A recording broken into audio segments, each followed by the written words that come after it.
Hello दोस्तों, स्वागत है आप सभी के मेरे channel the real study club में। दोस्तों, ये वीडियो थोड़ी लंबी होने वाली है क्योंकि मैं इसमें बीए प्रोग्राम पॉलिटिकल साइंस का क्वेश्चन पेपर सॉल्व करवाने वाला हूँ। जो एनुअल मोड वाले बच्चे हैं थर्ड ईयर के, ठीक है, ये उनका पॉलिटिकल साइंस का पेपर सॉल्व करवाऊँगा। तो दोस्तों, ये क्वेश्चन पेपर 2019 का है जो एनुअल मोड वाले बच्चे हैं। तो मेरा ये खुद का क्वेश्चन पेपर है क्योंकि मैंने खुद एग्ज़ाम दिया था। तो उसके बाद से दोस्तों सेमेस्टर सिस्टम चालू हो गया था, ठीक है। तो मान के चलिएगा सिलेबस आपका वही है, क्वेश्चन पेपर वही है, ठीक है। तो इसमें कोई चेंजेस नहीं होता, सिर्फ एक दो वर्ड आगे पीछे होंगे, वरना दोस्तों मान के चलिए 50 से 60% आपको वही क्वेश्चन रिपीट होने वाले हैं जो मैं आपको वीडियो में बताऊंगा, ठीक है दोस्तों। तो वीडियो को एंड तक बने रहिएगा और जो भी आपका क्वेश्चन आता है वो ध्यानपूर्वक देखिएगा, ठीक है दोस्तों। तो वही क्वेश्चन आपको हर बार, मतलब कि इस वाले जो एनुअल मोड वाले एग्ज़ाम होने वाले हैं तो उसमें ये रिपीट होने वाले हैं, ठीक है दोस्तों। तो चलिए आपको पहला क्वेश्चन दिखा देता हूँ कि तो दोस्तों, ये तो आपका क्वेश्चन पेपर है, देख लीजिएगा, ठीक है। और ये जो आपको है ना 10 क्वेश्चन आएंगे तो 10 में से 5 अटैम्प्ट करने पड़ेंगे। तो मान के चलिए जब फिजिकल मोड देते थे तो उस टाइम 10 क्वेश्चन आते थे, ठीक है। और अब शायद जब ऑनलाइन स्टार्ट हुए तो 8 क्वेश्चन दे रहे हैं, उसमें से 4 या 5 कुछ क्वेश्चन अटैम्प्ट करने पड़ेंगे। तो जो फिजिकल मोड बच्चों ने एग्ज़ाम दिए थे जैसे मैंने दिया था, तो 10 क्वेश्चन आए थे जिसमें से हमें 5 क्वेश्चन अटैम्प्ट करने थे। तो मैं पहला क्वेश्चन दिखा देता हूँ आपको। तो ये रहा दोस्तों पहला क्वेश्चन, यथार्थवाद को परिभाषित कीजिए, ठीक है दोस्तों। तो इसमें 3 पॉइंट दे रखे हैं। तो पहले तो यथार्थवाद को परिभाषित करना है, फिर शास्त्रीय और नव यथार्थवाद का तुलनात्मक अध्ययन कीजिए, ठीक है। ये 3 पॉइंट हैं पहले ही क्वेश्चन में। तो पहले तो दोस्तों यथार्थवाद को परिभाषित कीजिए, ठीक है। तो पहले तो ये मैं बता देता हूँ आपको, फिर बताऊँगा शास्त्रीय और नव यथार्थवाद। तो ये रहा दोस्तों पहला पॉइंट, ठीक है। तो जिसके पास अगर बुक्स है तो ये सेकंड पेज पे है, अगर नहीं है तो पीडीएफ ओपन करके देखिएगा तो सेकंड पेज पे ही आपको आंसर मिल जाएगा, ठीक है। तो यहाँ से आपको स्टार्ट करना है, यथार्थवाद का अर्थ क्या है, ठीक है। तो यहाँ से स्टार्ट करेंगे, यह मानव सभ्यता की विशेषता के रूप में शक्ति राजनीति, ठीक है। तो यहाँ से स्टार्ट करना है आपको, शक्ति राजनीति। यहाँ से स्टार्ट करने के बाद आपको नीचे तक आना है, कहाँ तक लिख देना है, ये आपको ये भी लिख देना है, ये सारा कुछ आपको लिख देना है, ठीक है। और आपको एंड करना है इसके नीचे आकर, जो, हाँ, सेकंड पेज के नीचे किया, ठीक है। तो ये यहाँ तक लिख देना है आपको, क्योंकि जो परिभाषित करने के लिए इतना पॉइंट बहुत है, ठीक है। तो क्योंकि बहुत टाइम कम है, 3 घंटे का टाइम है, तो आपको इतना लिख देंगे तो बहुत है, ठीक है। तो यहाँ वहाँ से स्टार्ट करेंगे और यहाँ तक लिख देंगे, ठीक है। तो मैं एक बार दिखा देता हूँ। तो यहाँ से स्टार्ट करेंगे, ठीक है। यथार्थवाद का ये मत लिखना, यहाँ से स्टार्ट करना। यहाँ से स्टार्ट करेंगे और ये पूरा लिख देंगे और यहाँ तक लिख देंगे। तो एक बार मैं दिखा देता हूँ आपको, क्या बच्चे लिख लें। तो यहाँ तक लिखना है आपको, किया, ठीक है। तीव्र वृद्धि के विश्लेषण का प्रयास किया, ठीक है। तो यहाँ तक आपको जो प्रभाषित करने का जो पॉइंट है वो पूरा कर लेना है, ठीक है। अब बात करते हैं दोस्तों सशस्त्रीय और नव यथार्थवाद तुलनात्मक अध्ययन, ठीक है। तो पहले सशस्त्रीय के बारे में बता देता हूँ आपको। तो दोस्तों ये रहा उसका आंसर, ठीक है। तो आपको जी इसका आंसर आपको तीसरे पेज पे मिल जाएगा, ठीक है। तो यहाँ पे देखिए सशस्त्रीय यथार्थवाद के सबसे बड़े प्रवक्ता हंस मार्गेंथो हैं, ठीक है। तो हंस मार्गेंथो सबसे बड़े प्रवक्ता हैं यथार्थवाद के। तो इसका क्वेश्चन यहाँ से स्टार्ट करना है, सॉरी, आंसर यहाँ से स्टार्ट करना है और फिर ये पूरा लिख देना है आपको, ठीक है। तो यहाँ तक लिखते लिखते आपको ये यहाँ तक लिख देना है। तो यहाँ तक बहुत है, ठीक है। तो यहाँ तक ये लिख देना है, अधिक बल देते हैं, ठीक है। तो यहाँ तक आपको ये आंसर लिख देना है यथार्थवादी का, ठीक है दोस्तों। अब नव यथार्थवादी के बारे में बता देता हूँ आपको कितना आंसर लिखना है उसका। और दोस्तों अगर आपको क्वेश्चन लिखना हो तो, सॉरी, आंसर लिखना हो तो इसे ना पॉज करके रख लेना, ठीक है। तो और जो भी क्वेश्चन है वो क्वेश्चन आता है तो उसका आंसर दे सकते हो, ठीक है। तो पॉज करके वीडियो को आंसर दे सकते हो, ठीक है दोस्तों। अगर मैं वैसे ही बता रहा हूँ कि कौन से पेज नंबर पे है, अगर नहीं मिलता है तो मैं आपको बता रहा हूँ कि पॉज करके आप ये आंसर लिख सकते हैं अगर क्वेश्चन यही सेम आता है, ठीक है दोस्तों। तो मैक्सिमम सेम यही आने वाला है, थोड़ा बहुत बस एक दो पॉइंट आगे पीछे होंगे, वरना क्वेश्चन और आंसर सबके सेम ही होने वाले हैं, ठीक है। अगर मैं दोस्तों पढ़ पढ़ के बताऊंगा तो वीडियो बहुत ज़्यादा लंबी खिंच जाएगी, ठीक है। तो इसलिए मैं आपको जो पॉइंट है वो आपको बता दे रहा हूँ कि कहाँ से कहाँ तक आपको लिखना है, ठीक है दोस्तों। और ये रहा दोस्तों नव यथार्थवाद। ठीक है, तो यहाँ इसका जो आंसर है यहाँ से स्टार्ट करेंगे 1970 के दशक में। ठीक है, यहाँ से स्टार्ट करेंगे, फिर आपको यहाँ लिखना है पूर्ण अभिपुस्तकिया। ठीक है, तो ये यहाँ तक आपको ये पूरा आंसर लिख देना है नव यथार्थवाद का। इनके दोनों के पॉइंट बना लेना अलग अलग, और इनका जो आंसर है लिख देना। ठीक है, तो ये आपका पहला क्वेश्चन कंप्लीट हो गया। तो अब दोस्तों दूसरा क्वेश्चन देख लेते हैं। तो दूसरा क्वेश्चन है प्रायश्चित्ता सिद्धांत क्या है। ठीक है, तो इसमें भी 2 पॉइंट लिखने हैं। प्रायश्चित्ता सिद्धांत क्या है, आंद्रे गुंडर फ्रैंक के प्रायश्चित्ता सिद्धांत पर विचार की व्याख्या कीजिए। ठीक है, तो ये 2 पॉइंट आपको लिखने हैं। ठीक है, तो पहला पॉइंट बता देता हूँ, प्रायश्चित्ता सिद्धांत क्या है, फिर आंद्रे गुंडर फ्रैंक के प्रायश्चित्ता का विचार पर की व्याख्या कीजिए, इसके बारे में बताता हूँ। तो पहले प्रायश्चित्ता सिद्धांत। तो ये रहा दोस्तों इसका आंसर, ये चैप्टर फर्स्ट और पेज नंबर 25 है। ठीक है, तो इसका ये रहा आंसर। यहाँ से समानता से स्टार्ट करना है। समानता यह माना जाता है कि आर्थिक विकास पूंजीवादी अवस्थाओं के बाद आता है। तो यहाँ से ये स्टार्ट करना है। ठीक है, यहाँ से स्टार्ट करना है और ये आपको पूरा लिख लेना है। ठीक है, यहाँ तक लिख लेना है और फिर नीचे आना है आपको ये आंसर दे देना है। आपको ये आंसर यहाँ तक लिख देना है। ये पूरा लिख के आपको आंसर यहाँ तक लिख देना है। 26वें पेज के अधिक अल्प विकसित होता है, यहाँ तक आपको ये आंसर लिख देना है। ठीक है, तो पहला पॉइंट ये हो गया। अब दूसरा पॉइंट है आपका, फिर दूसरा पॉइंट है दोस्तों, आंद्रे गुंडर फ्रैंक के प्रायश्चित्ता पर विचार व्याख्या कीजिए। ठीक है, तो इसका आंसर दिखा देता हूँ। तो ये 25वें पेज पे ये। ठीक है दोस्तों, इसका ऊपर से आंसर देना है। ये देखिए, आंद्रे गंडर फ्रैंक विश्व की उस बहुसंख्या जनता के लिए विकास सिद्धांत और नीतियों के।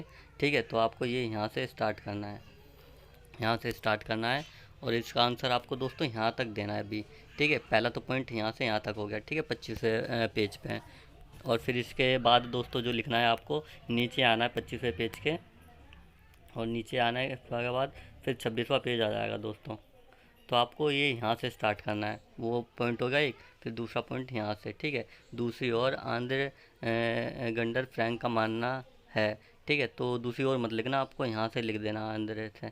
ठीक है, तो इसका आंसर यहाँ तक आप लिख देना। तो ये दूसरे का आंसर कंप्लीट हो गया। ठीक है दोस्तों, अब बात करते हैं तीसरे की। और ये रहा दोस्तों आपका तीसरा क्वेश्चन। ठीक है, जो इसका आंसर देना है। ठीक है, तो ये भी दोस्तों मतलब कि ज़्यादातर हर बार ये रिपीट होता हुआ आया है। हर बार मैक्सिमम ज़्यादातर 10 में से 7 बार ये आंसर क्वेश्चन आया है पेपर में। ठीक है, तो मैंने कई एग्ज़ाम में देखा है, तो ये हर बार रिपीट होता हुआ आएगा। तो इस बार भी शायद ये रिपीट हो के आया है, इसके 80% चांसेस हैं। ठीक है दोस्तों, तो इसको ध्यानपूर्वक याद करके रख लेना कि जिससे एग्ज़ाम में लिखने में आसानी हो। तो शीत युद्ध की उत्पत्ति की विवेचना कीजिए। तो इसका आंसर दोस्तों मैं दिखा देता हूँ। और दोस्तों ये रहा तीसरे का आंसर। ठीक है, शीत युद्ध एवं शीत युद्धता। और ये रहा दोस्तों तीसरे का आंसर, शीत युद्ध। ठीक है, तो आपको यहाँ से लिखना स्टार्ट करना है, यानी शुरुआत से ही लिखना स्टार्ट कर देना है। द्वितीय विश्व युद्ध उपरांत। ठीक है, यहाँ से स्टार्ट करना और ये पूरा लिख देना यहाँ पे भी। ठीक है, तो नीचे तक लिख देना आप ये। तो आपको कहाँ तक ये लिखना है तो वो बता देता हूँ। तो वहाँ से स्टार्ट करेंगे तो यहाँ तक लिख देना, पेज नंबर 3 तक। ठीक है, क्योंकि 20 नंबर का क्वेश्चन है। एक क्वेश्चन अगर 20 नंबर का आता है तो आपको ये लिखना पड़ेगा दोस्तों इतना। ठीक है, तो ये वहाँ से स्टार्ट करेंगे द्वितीय से। ठीक है, और फिर यहाँ तक ये अर्थ और प्रगति भी लिख देंगे पॉइंट बना के शीत युद्ध की। ठीक है, फिर ये यहाँ तक ये पूरा लिख देंगे कि मूल्यांकन किया जाएगा। ये दूसरा चैप्टर है, वो पेज नंबर 3। ठीक है, और फिर दोस्तों इसका निष्कर्ष भी लास्ट में लिख देना। और ये रहा दोस्तों इसका निष्कर्ष। ठीक है, तो लास्ट में शीत युद्ध के बारे में पूरी प्रॉपर जानकारी बता देता है कि क्या से क्या हुआ। ठीक है, तो ये लिख देना लास्ट में। और दोस्तों बीच बीच में शीत युद्ध के बारे में टिप्पणी में मतलब कि कुछ पॉइंट हैं, अगर एक एक दो दो लाइन लिख देते हो तो आप वो तो लिख देना। ठीक है, वरना आप वो को जो मैंने शुरू से बताया वो एंड यहाँ तक कर देना, ये चीज़ आप लिख देना। ठीक है, शीत युद्ध के बारे में। और अब दोस्तों चौथे क्वेश्चन की बात करते हैं। ये दोनों दोस्तों क्वेश्चन है ये एक ही चैप्टर के हैं। ठीक है, तो ये दोनों क्वेश्चन एक ही चैप्टर में दे रखे हैं। तो फिर पहले शीत युद्ध की बात हो गया। अब शीत युद्ध उत्तर काल में अमेरिका के प्रभुत्व के कारणों की विवेचना कीजिए। ठीक है, तो अब इसका आंसर मैं बता देता हूँ दोस्त को।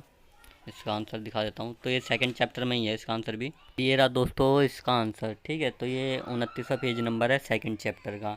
तो आपको ये यहाँ से स्टार्ट करना है।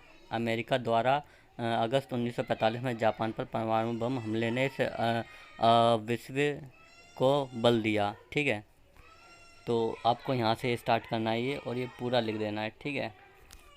तो यहाँ से ये पूरा आपको लिख देना, प्रथम विश्व युद्ध के उपरांत शीत युद्ध का उदय, ठीक है। ये भी आपको एक पॉइंट बना के लिख देना, ठीक है दोस्तों।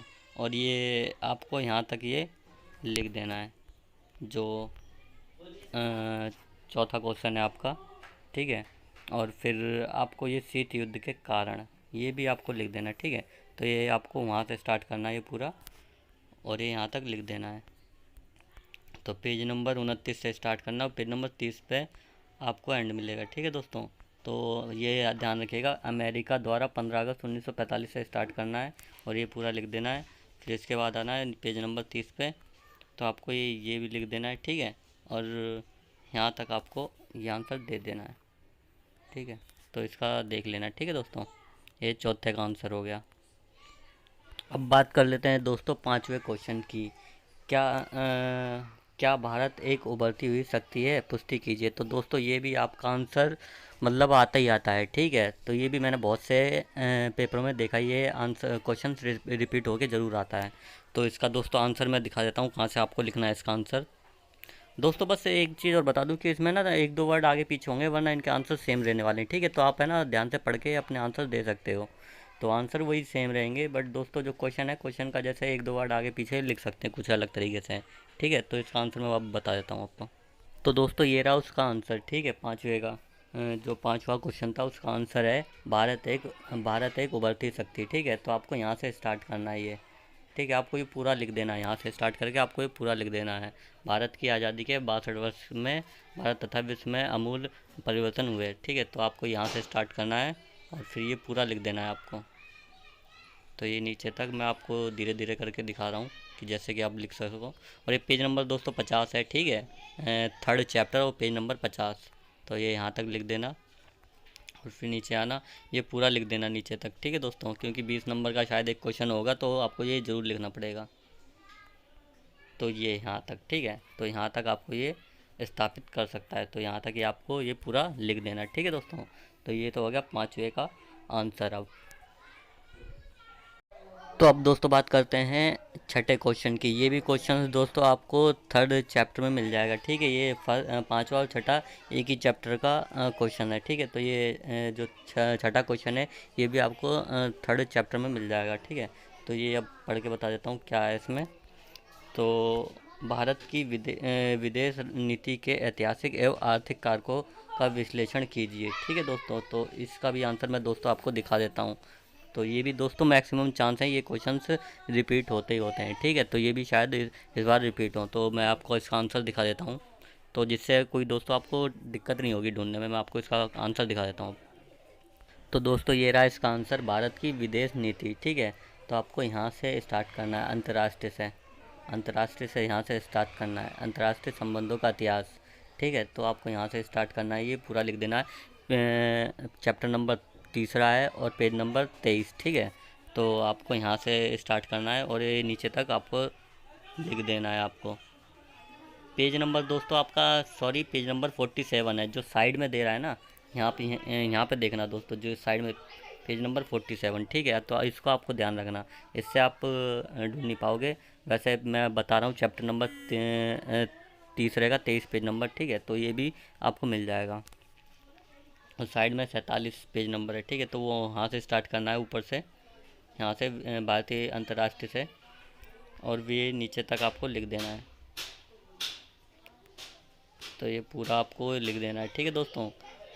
तो एक एक क्वेश्चन 20 नंबर का होता है, तो ये लिखना भी ज़रूरी है। तो अब दोस्तों आर्थिक विकास, पहले तो दोस्तों हमने बात कर ली भारत की विदेश नीति ऐतिहासिक, ठीक है, वो पहला पॉइंट था, ठीक है। अब आर्थिक विकास, तो ऐतिहासिक ये पहला पॉइंट हो गया ऊपर का, और ये आर्थिक विकास का, ठीक है। तो पॉइंट बना के आप लिख देना आर्थिक विकास। तो इसका ये आंसर है पेज नंबर 48 थर्ड चैप्टर, ठीक है दोस्तों। ये आपको लिख देना पूरा। बस यहाँ तक लिखना है आपको, लास्ट में यहाँ तक। ठीक है दोस्तों। तो माध्य से अपनी अर्थव्यवस्था को मजबूत करने का प्रयास किया। ठीक है, WHO। तो आपको ये यहाँ तक आपको लिख देना है, ये छठे का आंसर है। ठीक है दोस्तों, तो ये आपको पूरा लिख देना है।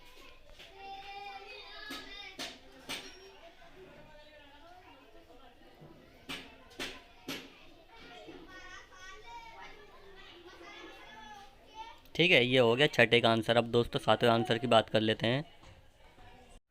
और अब बात करते हैं दोस्तों क्वेश्चन नंबर 7 की। वैश्वीकरण के आर्थिक एवं सांस्कृतिक आयाम क्या हैं, विवेचना कीजिए। ठीक है दोस्तों, तो ये भी आपको ज़रूर से ध्यान रखना है, क्योंकि ये भी रिपीट हो सकता है आपको। मतलब कि मैक्सिमम क्वेश्चन यही रिपीट होंगे, बस आगे पीछे होंगे, क्योंकि उनका पैटर्न शुरू से वही चलता हुआ आ रहा है। तो क्वेश्चन भी दोस्तों वही सेम आपको देने वाले, बस एक दो वर्ड आगे पीछे करेंगे और कुछ नहीं है। ठीक है, तो इसका मैं आंसर दोस्तों बता देता हूँ। वैश्वीकरण के आर्थिक एवं सांस्कृतिक आयाम क्या हैं, तो इसका आंसर दोस्तों मैं बता देता हूँ आपको। तो ये रहा दोस्तों आर्थिक का आंसर। ठीक है, आर्थिक और सांस्कृतिक दोनों के अलग अलग पॉइंट है। ठीक है, ठीक है। तो पहले तो आर्थिक का लिख लेना है, यहाँ से स्टार्ट करना है। ये दोस्तों चैप्टर नंबर आपका है 4th, वैश्वीकरण वाला। ठीक है, और आपका जो पेज नंबर है वो मैं दिखा देता हूँ। पेज नंबर है 79। ठीक है, पेज नंबर 79 और 4th चैप्टर वैश्वीकरण। तो आपको ये आंसर दोस्तों यहाँ से लिखना स्टार्ट करना है, ऐतिहासिक संदर्भ। ठीक है, आपको यहाँ से स्टार्ट लिखना करना है ये, और ये पूरा लिख लेना, आपको ये पूरा लिख लेना, ये पूरा लिख लेना। ठीक है, और आपको नीचे लास्ट में मतलब ज़्यादा बड़ा लिखने की जरूरत नहीं है, क्योंकि अभी सांस्कृतिक का भी लिखना है आपको, 2 पॉइंट हैं इसमें। तो आपको ये WHO तक लिख देना है, सॉरी WTO 2001। ठीक है, प्रतिशत। ठीक है, तो आपको ये यहाँ तक आपको लिख देना है, ये यहाँ तक आप लिख देना ये। ठीक है, ये आर्थिक का हो गया। अब दोस्तों सांस्कृतिक की बात करते हैं। ये रहा दोस्तों सांस्कृतिक वैश्वीकरण। ठीक है, तो आपको ये यहाँ से लिखना स्टार्ट करना है, सांस्कृतिक वैश्वीकरण। ठीक है, तो ये आपको पूरा लिख लेना है। ठीक है, और दोस्तों पूरा जो दे रखा है इसमें पूरा लिखने की जरूरत नहीं है, कि आधा आधा लिख लेना चल जाएगा। ठीक है, क्योंकि बहुत बड़ा आंसर हो जाएगा फिर, क्योंकि टाइम भी इतना नहीं होता है। पेज नंबर 86 है आपका ये, और 4th चैप्टर। ठीक है, तो आपको ये दोस्तों यहाँ तक लिख लेना है, हाँ, यहाँ तक लिख लेना आप। ठीक है, ठीक है दोस्तों, ये यहाँ से पूरा लिख लेना आप, वहाँ से स्टार्ट करना और यहाँ तक लिख लेना। ज़्यादा बड़ा मत लिखना, क्योंकि टाइम इतना होता नहीं है। अगर अपने अपने हिसाब से भी दोस्तों शॉर्ट शॉर्ट बना के लिख सकते हो। ठीक है, तो ये आपका आंसर हो गया। ठीक है दोस्तों, 7वें का आंसर हो गया ये। अब तो ये रहा दोस्तों इसका आंसर, यहाँ से स्टार्ट है और यहाँ पे एंड है। ठीक है दोस्तों, तो ये जब मैंने एग्ज़ाम दिया था तब ये चैप्टर था उसमें, बट दोस्तों एसएल ने अब ये चैप्टर हटा दिया है। तो दोस्तों आप इसको ध्यान ना दें। ठीक है, तो इसको भूल जाएं इस क्वेश्चन को और आंसर को। ठीक है, तो इस पर ध्यान ना दें, क्योंकि ये 8वां क्वेश्चन था तो इसमें दे रखा है, तो इस एसएल ने शायद इस बार ये हटा दिया है ये चैप्टर। और जो 9वां क्वेश्चन है नारीवाद का दोस्तों, तो इसका भी चैप्टर इन्होंने हटा दिया है। ठीक है, और इसका भी आंसर दोस्तों मुझे मिला नहीं है कहीं फिर भी। तो आप इन दोनों क्वेश्चन को हटा दें, जैव विविधता 8वां क्वेश्चन है और 9वां क्वेश्चन है नारीवाद का। ठीक है, तो ये क्वेश्चन आपको हटा देने चाहिए, क्योंकि एसएल ने जब बुक्स में नहीं दिए तो आपको भी नहीं करने चाहिए। और अब मैं 10वें क्वेश्चन की बात कर लेता हूँ, जो पॉइंट में दे रखे हैं। तो दोस्तों ये देखिए जैव विविधता। ठीक है, और ये अंतर्राष्ट्रीय राजनीति में नारीवाद परीक्षे का परीक्षण कीजिए। तो ये भी दोस्तों इन्होंने चैप्टर नहीं दे रखा है। अब 10वें की बात कर लेते हैं, जो पॉइंट में होते हैं, जिसमें से 2 करने होते हैं। ठीक है, ये 4 पॉइंट दे रखे हैं, बट इसमें से आपको 2 करने हैं। ठीक है, 5-10 नंबर के जो भी हैं। ठीक है, तो इसमें से किन्हीं 2 पर संक्षिप्त टिप्पणी लिखी है। तो नव शीत युद्ध, गुट निरपेक्ष, वैश्विक तपन और विश्व व्यवस्था सिद्धांत। ठीक है, तो इनमें से आप किसी पे भी लिख सकते हैं। तो दोस्तों ये नव शीत युद्ध और गुट निरपेक्ष वाला ये आपको 2nd चैप्टर में मिल जाएगा। तो मैं आपको दिखा देता हूँ एक बार, जो बुक्स है एसएल की। तो ये रहा दोस्तों नव शीत युद्ध का आंसर। ठीक है, आपको यहाँ से लिखना है, और ये पूरा लिख लेना है आपको यहाँ से, और ये आपको यहाँ तक लिख देना है। ठीक है, ये यहाँ तक आपको लिख देना है, नव शीत युद्ध का आंसर है। ठीक है, अब गुट निरपेक्ष का आपको दिखा देता हूँ। और ये दोस्तों पेज नंबर 35 है और चैप्टर सेकंड है, ठीक है। तो इसका आंसर यहाँ मिल जाएगा। और ये दोस्तों गुट निरपेक्ष का आंसर है, ठीक है। तो ये दोस्तों थर्ड चैप्टर में है, सॉरी माफ़ करना, ये थर्ड चैप्टर में आपका आंसर है, ठीक है। आपको यहाँ से स्टार्ट करना है, ये यहाँ से स्टार्ट करना है, पूरा जो लास्ट पॉइंट है यहाँ तक लिख देना है, ठीक है। यहाँ तक ये आपका पूरा हो जाएगा, ठीक है, गुट निरपेक्ष का। पहले वाले पॉइंट की अब बात कर लेते हैं, विश्व व्यवस्था सिद्धांत, ठीक है। तो इसका आंसर मैं दिखा देता हूँ आपको। और ये रहा दोस्तों इसका आंसर, विश्व व्यवस्था सिद्धांत, ठीक है। तो आपको यहाँ से लिखना स्टार्ट करना है, ये इस वाले पॉइंट से, और ये नीचे तक लिख देना आप, ये भी लिख देना, और ये नीचे का भी लिख देना, आधुनिक विश्व व्यवस्था, ठीक है। आपको ये भी लिख देना। तो इसका ये आंसर आप नीचे यहाँ तक दे देना, बहुत है यहाँ तक, ठीक है। परंतु उच्चतम लाभ तब होता है जब किसी विशिष्ट कड़ी पर उच्च स्तरीय एक अधिकार होता है। तो ठीक है दोस्तों, यहाँ तक लिख देना आप। तो ये दोस्तों चैप्टर नंबर आपका है फर्स्ट, ठीक है। और पेज नंबर आपका कौन सा हो गया, पेज नंबर 18 हो गया, ठीक है। चैप्टर नंबर फर्स्ट और पेज नंबर 18, तो आपका ये देख लेना, ठीक है दोस्तों। तो ये यहाँ तक लिख देना आप, एक अधिकार तक, ठीक है। तो एक बार मैं स्लो मोशन में भी दिखा दूँगा आपको, जिससे कि आप लिख सको, ठीक है दोस्तों। ये आपका आंसर हो गया। अब बात कर लेते हैं दोस्तों चौथे पॉइंट की, वैश्विक तपन, इसकी बात कर लेते हैं अब। तो दोस्तों इसका भी चैप्टर, जो लास्ट वाला पॉइंट है, इसका भी पॉइंट नहीं, वो चैप्टर नहीं दे रखा है। जो एसएल ने पीडीएफ अपलोड करी है उसमें नहीं दे रखा है, जो पुरानी बुक्स हैं उसमें वो चैप्टर है, ठीक है। अगर एसएल की जो बुक्स वाली पीडीएफ अपलोड करी है एसएल ने, तो अगर उसमें नहीं है तो आपको क्वेश्चन करने की ज़रूरत नहीं है, अटैम्प्ट करने की ज़रूरत है ही नहीं, ठीक है दोस्तों। तो बस दोस्तों यही आपका क्वेश्चन था, क्वेश्चन पेपर सॉल्व था पूरा, ठीक है। Political science annual mode BA program वाले बच्चों का ये क्वेश्चन पेपर था, ठीक है दोस्तों। तो दोस्तों लास्ट में यही बताना चाहूँगा कि इन्हीं में से आपको रिपीट होने वाला है, तो इनको पढ़ लीजिएगा। तो आपके 50% दोस्तों इसी में से आपको रिपीट होने वाला है, कोई अलग से नहीं आएगा, ठीक है। तो इन्हीं में से आपको ये क्वेश्चन के आंसर पढ़ लेना, ठीक है। तो इनको याद करके रख लेना। और दोस्तों 3 घंटे का टाइम होता है, तो हमें लिखने का, मतलब लिखने का, और बुक्स खोल के हम वो क्वेश्चंस का आंसर दें, ढूंढें, तो उतने में टाइम बहुत हो जाता है, ठीक है। तो ऐसे में क्या है दोस्तों, आप याद कर लें इन क्वेश्चंस को, और 3 घंटा आपके पास है कम से कम, तो 3 घंटे में आप अच्छे खासा लिख सकते हो। और लास्ट में जो रह जाता है तो उसे आप देख के लिख सकते हो, जो भी है, ठीक है दोस्तों। तो मैक्सिमम मेरे ख्याल से दोस्तों आपको 8 क्वेश्चन आएंगे, या 8 या 6 क्वेश्चन जो भी आए, ठीक है। तो जैसे भी आते तो ये क्वेश्चन ज़रूर आएंगे, तो आप इन्हें याद करके ज़रूर रख लेना, ठीक है। तो बस दोस्तों ये वीडियो थी, और वीडियो अच्छी लगी तो ज़्यादा से ज़्यादा शेयर कर देना, और मेरे दोस्तों चैनल को सब्सक्राइब ज़रूर कर लेना, जैसे कि हाँ मुझे भी अच्छा लगे और मैं आगे वीडियो और आपको देता रहूँगा, ठीक है। तो 2-3 क्वेश्चन पेपर हो रहे हैं, मैं वो भी आपको सॉल्व करके बता दूँगा, ठीक है, कि किसका आंसर कहाँ पे है, ठीक है। तो बस चैनल को सब्सक्राइब कर लेना। Thank you.